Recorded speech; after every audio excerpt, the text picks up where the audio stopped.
Fortnite Battle Royale mode. Obviously, a lot of people love the game, and in terms of just myself, whenever I'm not playing a solo game or whatever, or a campaign, or some sort of story-driven game, and if I want a multiplayer-centric game with my friends, I'm definitely playing Fortnite, as I assume all of you are as well. And so my biggest question here, going into making content about Fortnite was exactly how were we going to do that? How are we going to be a PlayStation-branded channel, but also, cover Fortnite and those third-party massive games as well on the side? And so this is where Fortnite Fridays was born. Obviously, Christian in the past did Eyes Up, the weekly Destiny show that was mainly centered around Destiny content and the Destiny game overall. So I figured, hey, why not we do the same thing with Fortnite? And with it obviously being the biggest Battle Royale game on PlayStation, I figured that gives it enough excuse to be able to do a series like this centered around Fortnite. And of course, this is a pilot episode of the series, so if you guys enjoyed it, make sure to let me know all your thoughts down below. Give me your comments, your criticism, what you don't like, what you like to see on the series moving forward. Definitely let me know. Or if you want me to just not do it, I can also just not do it. That's also a thing. But I would like to do more Fortnite coverage. And so without further ado, let's get on to the video.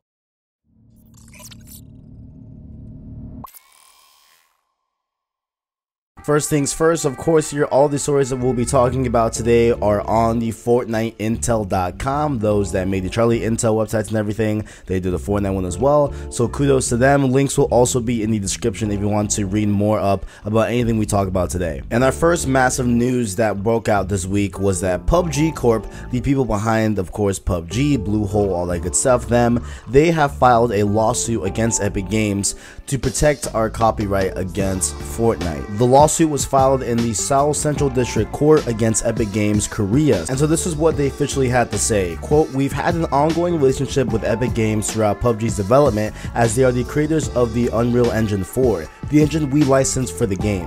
After listening to the growing feedback from our community and reviewing the gameplay for ourselves, we are concerned that Fortnite may be replicating the experience for which PUBG is known." And they go on to further clarify and explain why they're doing this by saying, quote, "We just want to emphasize this is only a problem because Epic Games is the company that makes the engine we use, and we pay a large amount of royalties to them. And we had this business relationship, and we had trust that we would be getting continued support, and we were looking forward to working more closely with them to get technical support, maybe develop new features. But our name was used to officially promote their game without our knowledge. There was no discussion. It was just a bit surprising and disappointing to see our business partner using our name officially to promote the game mode that is pretty similar to us, and there was misunderstanding in the community that were officially involved in the project." Now let's look at this, okay? So I'm not really particularly familiar with where Epic Games used the name of PUBG to promote Fortnite or whatever, you know what I'm saying? So maybe that could be a case there that could be a little bit fishy. But one thing that I want to say here is that to somehow get it confused, where that somehow people will think that, oh, PUBG, they like helped make Fortnite. I think that's a bit ridiculous, okay? Like, I don't think a lot of people are confused or have a misunderstanding, or like there's some sort of misunderstanding in the community that, PUBG is somehow heavily involved in Fortnite. I really doubt that. That's not really a thing that at least I'm hearing or that I believe is actually happening. But honestly, I do kind of see why PUBG has a little bit of animosity towards Epic Games. Like, they are in a business relationship, like I said before. They are using the Unreal Engine 4 and everything to, use PUBG and make PUBG and further develop PUBG. And then Epic Games turns around and makes, and puts out a mode, to one of their games that is pretty similar to PUBG. So I understand, that like type of thing. I understand that, looks a little bit backstabby and everything. So just to play a little devil's advocate here, I definitely understand where PUBG is coming from. However, I feel that there's a lot more to this suit than what meets the eye. I feel like there's a lot more involved that, is not being said in the backgrounds and everything. So I guess we'll see how this whole thing plays out, but we'll see how this whole lawsuit pans out in the future. Moving on here, we got some patch 4.3.0 notes here that came out this week, and I'm going to highlight a few things that was added here, not the whole thing because it's a ton. The link will be, of course, in the description. We got our first mode of transportation in the game in the form of the shopping carts. They are now rideable.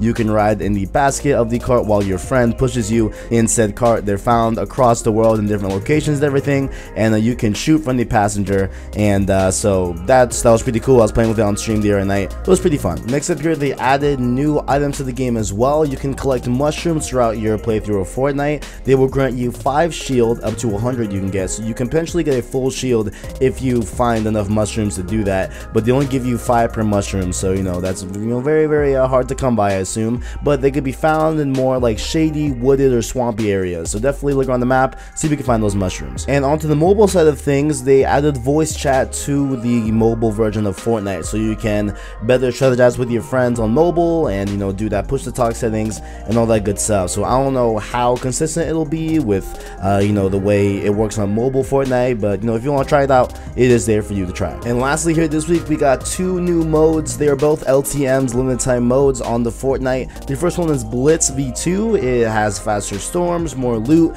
and just overall just more fast-paced game mode. And the other mode we got this week was Teams of 20 version 2, and this one is where we have the 100 people, of course, but it's split up into 5 different teams, so 20 per team, and you land on different parts of the map and everything and fight it out to the death. So pretty cool stuff there as well. And also within the version 4.3.0 files, we got some new upcoming cosmetics coming to the game. So the first set we got here was a legendary skin called a fly trap. It looks like a black and red, really cool looking type of hero thing, or more of a villain type of skin, honestly, if we're being honest here. Then we also got a Ventura Epic skin as well that is also in the theme of a heroic type of skin and everything, so it looks pretty cool. Next up here, looks like we got a couple of skins here straight out of like Prison Break or A Way Out. The first one is called Scoundrel. It's a epic skin, and it's obviously some guy that looks like he's breaking in or breaking out of jail, whatever. They have the black and white attire, what I'm saying? They also have a Rapskillian version that is for the female version, and it's an epic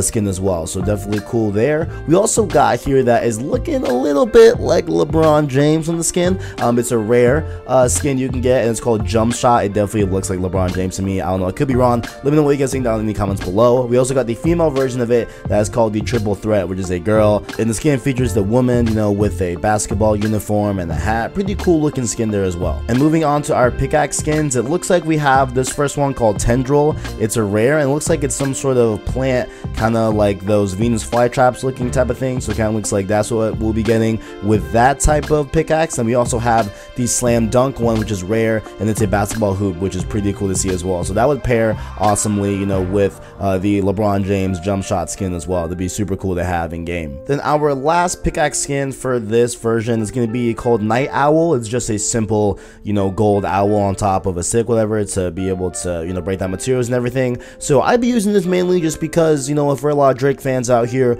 OVO obviously is the owl logo and everything, so I would like to have this just for that sole reason. I know that's not the direct correlation to it in terms of this pickaxe and where it actually comes from, but I figured that'd be really cool to have as well. And then we also have a Starry Night glider that's a rare one. It looks like it's like an image of that one famous painting. I forgot what it's called. I think it's called Starry Night, and upon further investigation with a quick Google search, it is called Starry Night. So definitely they're looking at replicating that sort of style with this drawing here on the flyer. And our last 2 flyers here are both epics, and the first one is called Hang Time. It has a boombox, and it's going to be a basketball hoop as well, so that one would obviously fare well with the different basketball centered skins and pickaxe skins we've gotten throughout the entire patch, so that'd be really cool to see. As well as we have a Venus flyer, which again falls in line with the other Tendril type of pickaxe skin, so that one you can pair well with, get more of an earthy type of Venus flytrap vibe to all your loadout. And in terms of bag bling, we have a bag bling called the Burglar Bag, which of course would pair well